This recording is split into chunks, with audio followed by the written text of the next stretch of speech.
So the first thing that we're going to do today is we are going to use some implements from around the house to work on the muscles that surround our knee. So one of the things that I've got here with me is called a tiger tail, but it's essentially a glorified rolling pin. So if you have a rolling pin, just the type that you use for baking, sitting around the house, this is exactly the kind of thing that you can use for the following few movements. If you don't have a tiger tail or a rolling pin, you can use pretty well anything that's round that you can roll around. And if you don't have anything that fits that either, you can just use a ball, a tennis ball, a lacrosse ball, a softball, and just roll it around using the palm of your hand. But I'm going to demonstrate today using a tiger tail. Next best thing would be a rolling pin. So the first set of muscles that we're going to work on is going to be your calves. So your calves are on the back of your shin below your knee. So what I want us to do is to spend about 30 seconds with the tiger tail or rolling pin on the back of our lower leg. So when you're doing this, you don't want to put in too much pressure. The goal here is just to warm up the muscles and to work out any sore spots and knots that you have in there.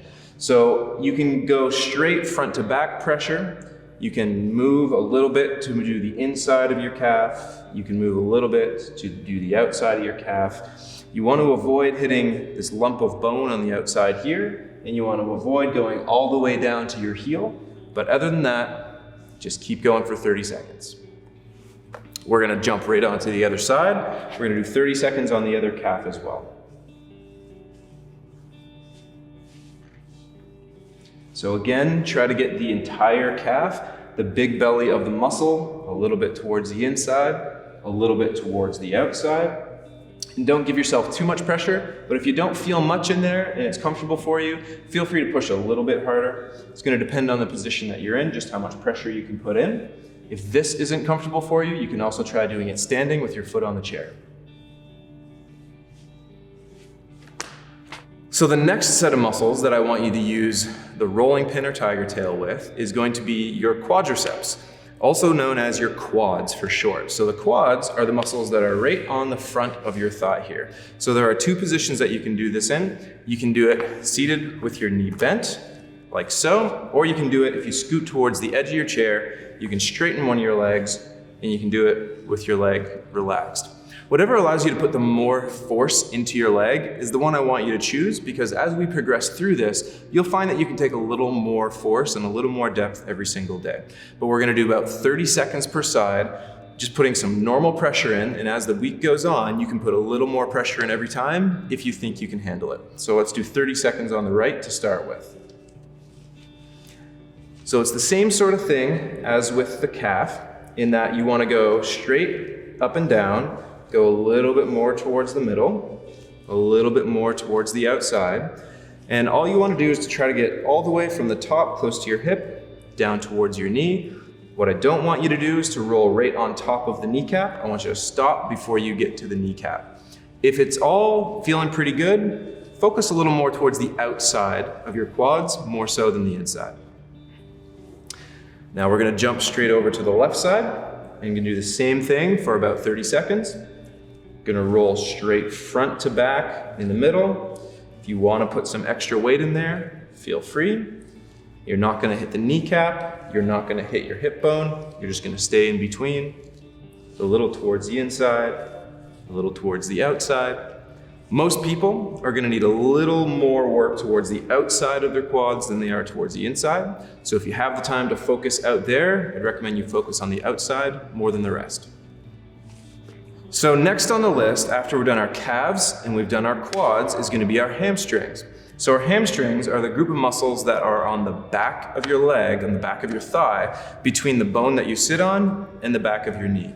So this is really hard to put the kind of pressure in that you would need with a rolling pin. It can be done, but it's actually, you have to use a lot of arm muscle to do it. So one of the easiest things to do is to actually just use the weight of your body on top of a chair and use a ball. So I've got a different variety of balls here. You could use a tennis ball, you could use a lacrosse ball, you could use a yoga tune-up ball, you could use a street hockey ball, a baseball. I prefer that you start with whatever's softest.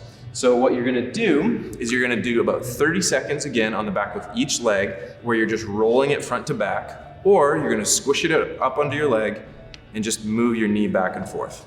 So you're just gonna take the ball, place it underneath the back of your thigh, like so, and then you can either push yourself front to back so the ball is rolling underneath your thigh, or you can just pin it in one spot, and then you're just gonna straighten your leg and let it bend. And we're gonna go for about 30 seconds doing that. If you find that it's very easy in one specific spot, you can move the ball to a different spot, and again, try to find a spot that needs a little bit of work and spend about 30 seconds there. And I want you to make sure you're moving your knee and your ankle in a nice controlled fashion rather than going too fast. So most people, it's gonna be right in the middle of the back of their thigh, right between the sides is where there's gonna be a little bit of a tender spot. That's where I want you to focus for now.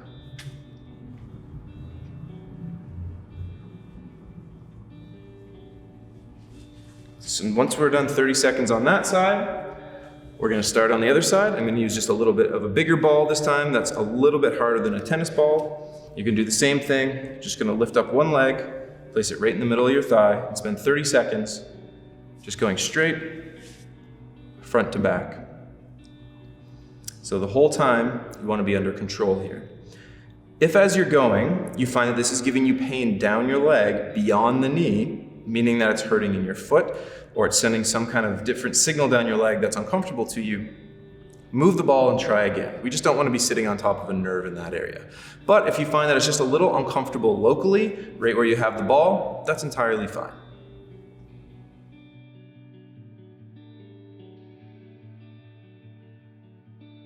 So in one of the early videos that we had, I explained what we call accessory motions of the knee. So that is some gliding and some twisting of the knee. These are the motions that tend to disappear really quickly and easily as we age. So these next two exercises are meant to focus specifically on the rotation of the knee, meaning the rotation of your shin bone underneath your thigh bone. So the way that we move our shin bone is just simply by moving our foot.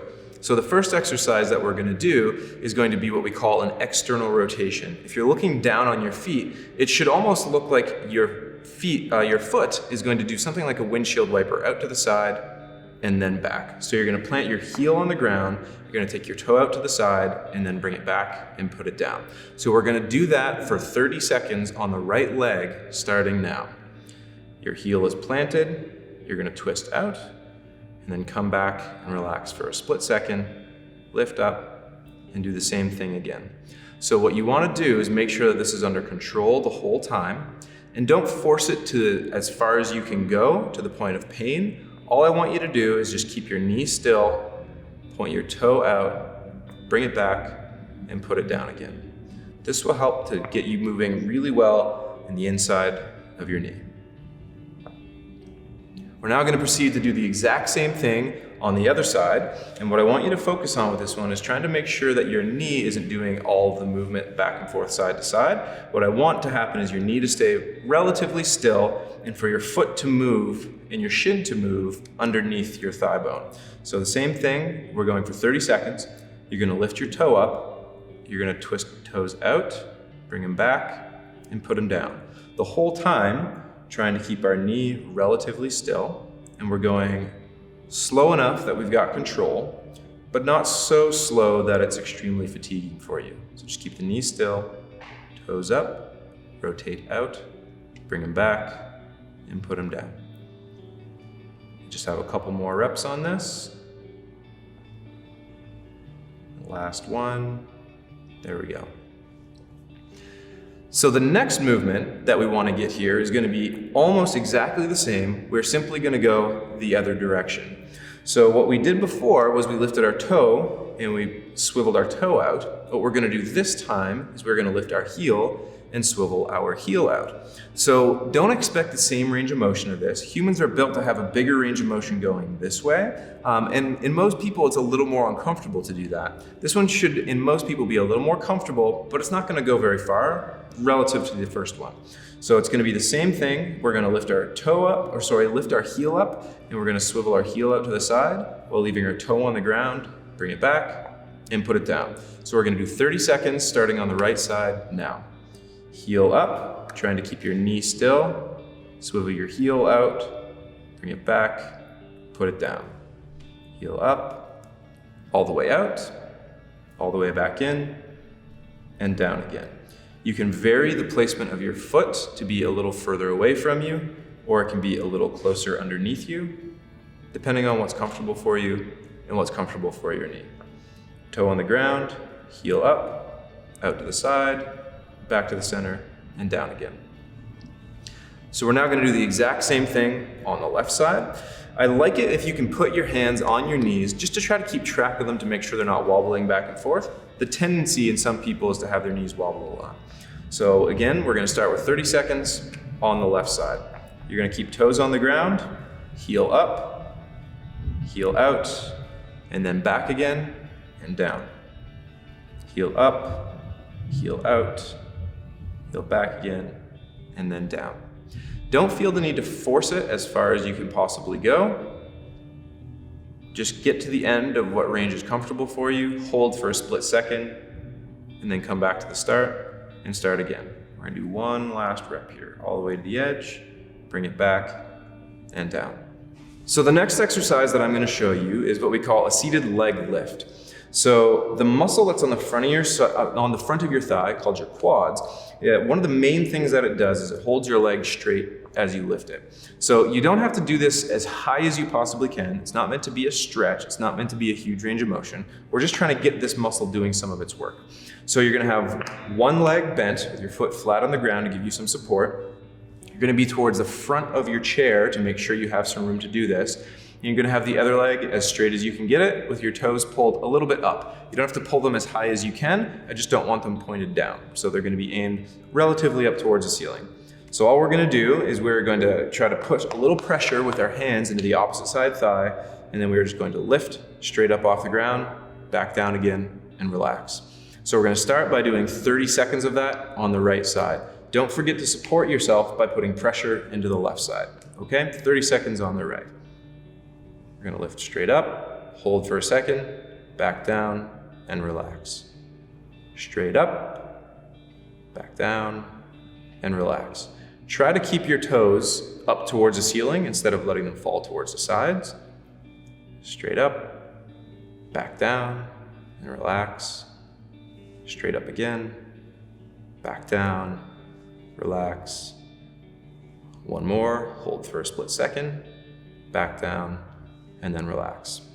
We're gonna switch over to the other side. So you're gonna switch where your hands are as well. Just gonna put some pressure into the top of the right leg, straighten the left leg, try to have your toes aiming up towards the ceiling. And we're gonna do 30 seconds like this, where you're just gonna keep your toes aimed up, put pressure into your thigh, and 30 seconds of leg lifts, relaxing in between each set. So we're gonna point toes up, lift, back down, and relax. Lift, back down, relax. The whole time you should be moving at a pace that is relatively easy for you. We don't want your leg to come crashing back down every time. We want you to make sure you're controlling it on the way down as you go. Up, down, try to relax every time. We're gonna do one more, all the way up, back down, and relax. The very last exercise that I want to demonstrate for today is an exercise for the muscles on the back of your thigh, your hamstrings. And so we're going to start with what's called an isometric, which means that we're going to use the muscle, but it's not going to move a lot. It's just not going to change length. So you're going to be in the same position that you ended the last exercise, where one leg is going to be bent and the other leg is going to be straight.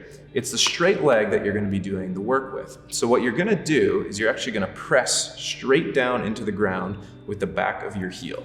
So you're not trying to push the ground away from you, you're trying to push straight down. So it's as if you were trying to push that way with your heel. And all we're gonna do is we're just gonna hold for 2 seconds, relax for 2 seconds, and we're gonna do that for 30 seconds. I don't want you to push so hard that it hyperextends your knee. So if you need to, you can keep a slight bend in your knee as you press down, and you should feel like the back of your thigh is the thing doing most of the work. Okay? So again, both hands are gonna be on the opposite knee, maybe a slight bend, and then we're gonna just push down for a couple of seconds, and then relax for a couple seconds. Down, and then relax. You might find you have to lean forward a little bit to put enough pressure in to really push into the ground. So you can lean forward, push down, and then relax. Push down, relax one more time. And same thing, we're gonna push down and hold, and then relax. We're gonna switch to the other side. So as you've probably figured out, we're gonna be towards the edge of our seat here, towards the front. We're gonna have one leg bent, and the leg that we're gonna do some exercise with is gonna be straight, maybe with a slight bend in your knee. So it's the same thing. Both hands are gonna be on the opposite leg. You're gonna lean forward a little bit, and then you're gonna try to press your heel down into the ground for a few seconds, followed by relaxing. 30 seconds on the left. And press down, and relax, and down, and relax. The whole time your leg should stay relatively still. Press down, and relax. Press down again, and then relax. We've got a couple more. Press down, relax, and then the last one. Press down again, and then relax. So that's it for day number 1 in our knee program. What you might feel is a tiny little bit of soreness if you haven't moved your knees like this before, or if they're just really prone to getting sore from exercise. As long as they aren't more sore when you wake up tomorrow morning, that's entirely fine. Most knees are gonna get a little uncomfortable in the first couple hours after you do these exercises, but a lot of knees aren't. Many of them are gonna feel quite a bit better as well. If you get soreness from any of these exercises or any of the routines that we're doing that lasts more than about a day, you should seek medical advice about this. I look forward to seeing you in day 2.